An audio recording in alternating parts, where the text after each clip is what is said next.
mutuwar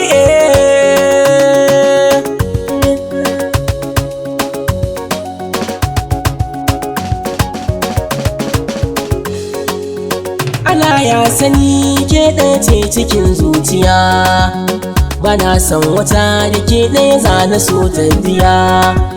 Na ɗau anniyar da kwan ƙaunar ki ban gajiya, fatan da nake ki an ki fahimci nisan da nake yi maki. Su ne rayuwa kanki na san hakan yar uwa, kwana da yini soyayyar kike karuwa. Mace ban gani dan ki nake yawan tsayuwa, domin kawai na ganki na samu sauki a rai na yarkirki. Wuri na ɗaya ki zan mai uzuri bar fushi, na san na yi laifi ki afuwa ki min murmushi. Na canjin hali kuma da nake na watsar da shi, zari ke ki gamma komai ki kaso rayuwar nan zana maki. Dare in yayi tunani ga yawan damuwa, nisan da ki kai mini ke sane rashin nasuwa. Soyayyar ki Allah ne ya sa ta rai yar uwa, ki dawo garan zanar ke ki manta da baya ina san ki. Zaman gaskiya sabawa ana yi kwarai, kina damuwa da duk matsala take yar kwarai. Sai yanzu na gane ta yanda kika rike ni sarai, ni ba ki so faɗa mini zana daina saboda ina san ki.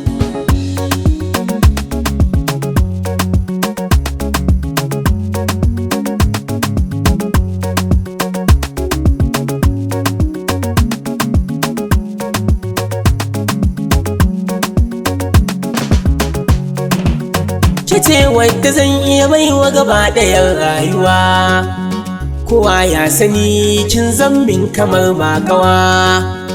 Kulawar da na yi miki zana daɗa ta yi ƙaruwa, ki bar yan ziga kar da ki ɗauki duk zantukan da sukan yi miki. Mata masu kyau kalar hakan tana faruwa, suna rayuwa da masu ziga su dan cutuwa. Zigar mai kiya ita take kashe rayuwa, na san kin sani ina ƙaunar ki su akasin haka sun ce miki. In har kin kace ba kya so na zan yi haƙuri, zan daina kula ki ko da zan shige haddari. Sako na yi gunki ki duba ki jiki ƙoƙari, ki yanki hukunci gona yanzu dama tana hannunki. 090 6442 8180 Mahmud Wai.